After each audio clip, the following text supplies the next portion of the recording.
রায়হান, আজ তুমি তাড়াতাড়ি ঘুমিয়ে যাও, কাল সকাল তাড়াতাড়ি উঠতে হবে।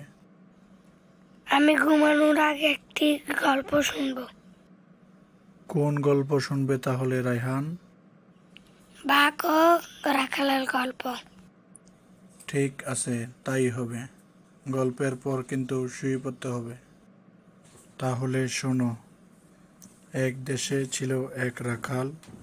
সে মাঠে গরু চড়াতো আর বাঁশি বাজাতো। তবুও সময় কাটতো না। সে একদিন মজা করলো। সে গাছের আড়ালে লুকালো। তারপর বলল, বাঘ এসেছে। গ্রামবাসীরা দৌড়ে এলো। তাদের বোকা বানিয়ে সে খুব মজা পেল। এইরকম সে অনেক দিন করলো। গ্রামবাসীরা খুব রাগ করলো। একদিন সত্যি বাঘ এলো। রাখাল চিৎকার করলো, বাঘ বাঘ বাঘ। এবার আর কেউ এলো না। বাঘ রাখালকে নিয়ে গেল। তারপর রাখালকে আর কোথাও খুঁজে পেল না।